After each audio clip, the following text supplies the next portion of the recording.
Welcome back, folks, to the channel where we dissect the tangled web of Republican politics with the precision of a surgeon and the sarcasm of a late-night comedy show.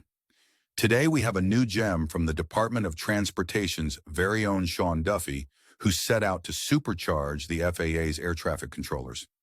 Because when Republicans talk about supercharging, you just know it's going to be electrifyingly underwhelming.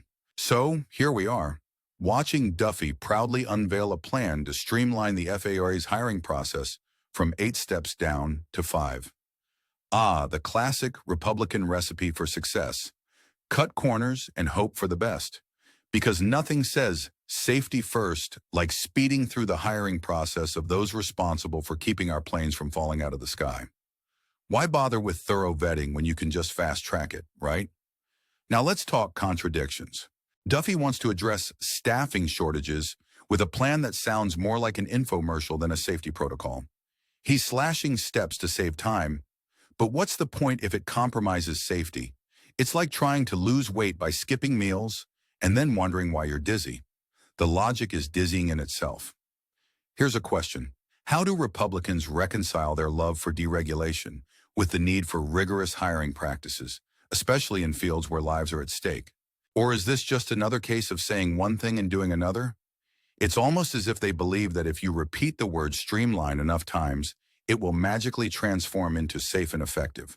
Oh, and let's not overlook the nearly 30% salary increase for trainees, because throwing money at potential new hires will definitely solve all our problems, right? This is the same party that cries foul over minimum wage hikes, but suddenly finds generosity when it comes to patching up the holes in their own policies. It's a classic case of Republican logic where fiscal responsibility goes out the window if it can score them a quick political win. This announcement is like a bad episode of a reality TV show.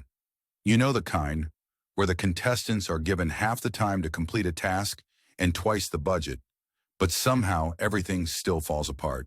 And who's left holding the bag?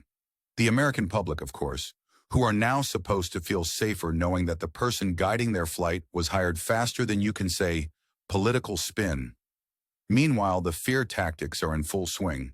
The urgency, the panic, the we must act now rhetoric. But let's not forget who created this mess in the first place. Republicans have been fine with letting infrastructure crumble and safety protocols lag, and now they're scrambling to fix it with Band-Aid solutions. It's like watching a magician desperately try to pull a rabbit out of an empty hat. So what do you think, dear viewers? Is this yet another Republican blunder disguised as progress? Or is there a glimmer of hope in Duffy's plan?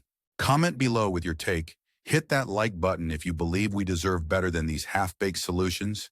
And don't forget to subscribe for more sharp-edged analysis of political nonsense. Let's keep pushing for the truth, one video at a time. In conclusion, while Duffy's announcement may sound proactive, let's not be fooled by the facade. Real change requires real commitment, not just a reshuffling of procedures. Until next time, stay critical, stay informed, and let's demand more than just smoke and mirrors from those in power. Because how much more of this can we take?